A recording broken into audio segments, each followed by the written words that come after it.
आणि अजून अशा कुठल्या गोष्टी आहेत, की ज्याच्यावरती आपण म्हणूयात, की प्राणिक हिलिंग एक खूप छान मार्ग त्यांना देऊ शकतं किंवा एक खूप खूप छान त्यांना हेल्प करू शकतं एखाद्या गोष्टीमध्ये? हो, जसं आपण आता फायनान्शियल हिलिंगचं बघितलं, हं. तसच रिलेशनशिप हिलिंग सुद्धा आहे.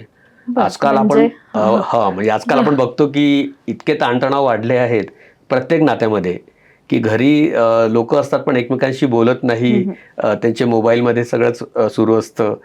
जो संवाद राहिला नाही आहे, तर त्याच्यामुळे नातेसंबंधांमध्ये फरक पडला आहे. प्रचंड. तर त्याचा त्याच पद्धतीने ते रिलेशन्स पण बिघडत गेले आहेत. हं.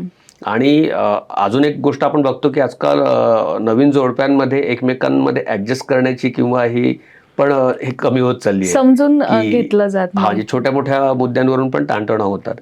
तर प्राणिक हिलिंग रिलेशनशिपमध्ये खूप चांगलं काम करतं. हं. म्हणजे एकतर समोरच्या व्यक्तीमध्ये संवाद म्हणजे तयार होतो याच्या हिलिंगमुळे. हं.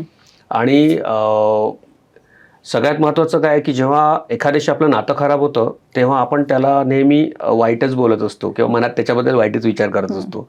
आणि त्यामुळे दोघांमधली ती ऊर्जा पण खराब होत जाते. हं. तर आम्ही प्राणिक हिलिंगमध्ये एक्झॅक्टली उलटं सांगतो, की जेव्हा तुम्हाला समोरच्याबद्दल राग येतो किंवा तो आवडत नाही, तेव्हा त्याला ब्लेस करा. अच्छा, उलटं करा. उलटं करा, म्हणजे की उलटाचं काम होऊ नको वाटतं तर होऊ दे, होऊ असं दे, की उलटं त्याला आहे. सगळं चांगलं मिळू दे असं अच्छा. ब्लेस करा.